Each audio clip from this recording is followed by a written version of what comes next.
Hello everyone, this is Yuanwu. We will meet a new friend who's called Mr. Clever by Roger Hargreaves. Mr. Clever was quite the cleverest person ever, the cleverest person in the world, and he knew it. Oh, I am so very, very clever, he used to say to himself more often than not. He lived in Cleverland, where, as you may know, everybody and everything is as clever as can be. In Cleverland, clever trees manage to grow apples and oranges at the same time. In Cleverland, clever flowers get up and go for a walk. What?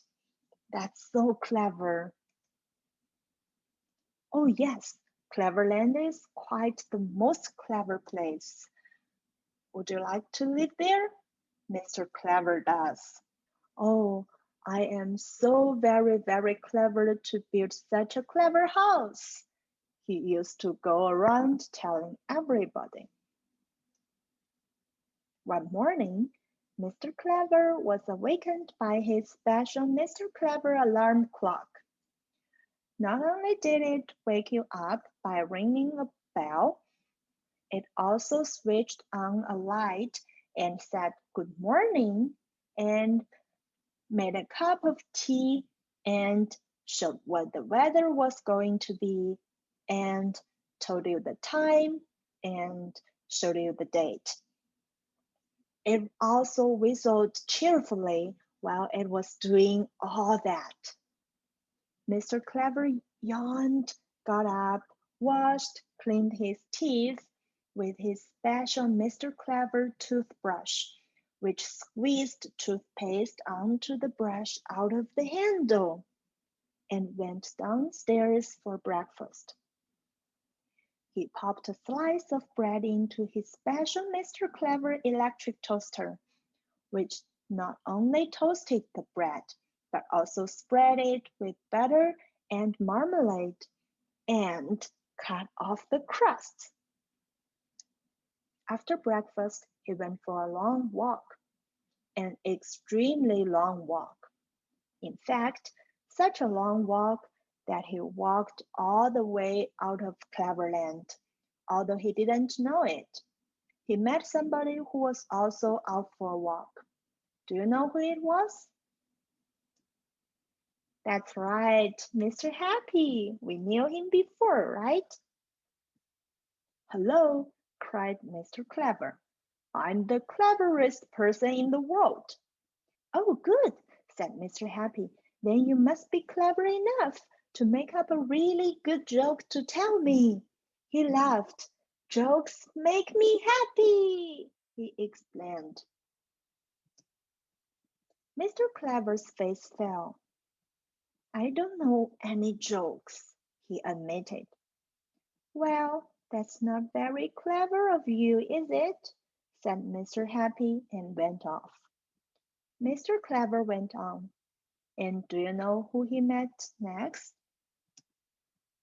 That's Mr. Greedy. Hello, cried Mr. Clever. I'm the cleverest person in the world. Oh, good, said Mr. Greedy. Then you can tell me the recipe of the world's most delicious dish. He licked his lips. I like food, he explained. Mr. Clever's face fell.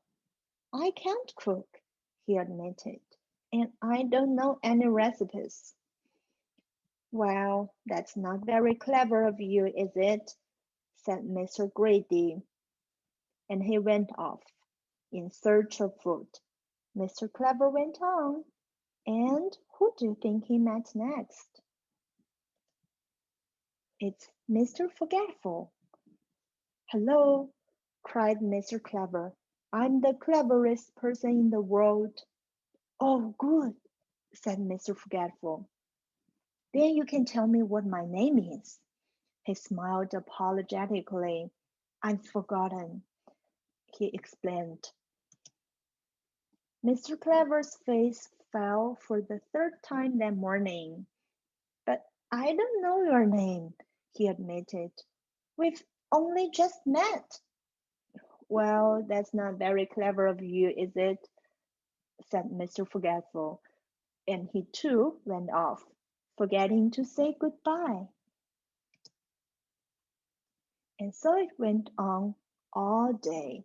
Mr. Clever couldn't tell Mr. Sneeze the cure for a cold, and he couldn't tell Mr. Small how he could grow bigger, and he couldn't tell Mr. Nervous what the secret of being brave was, and he couldn't tell Mr. Topsy Turvy how to talk the round way right.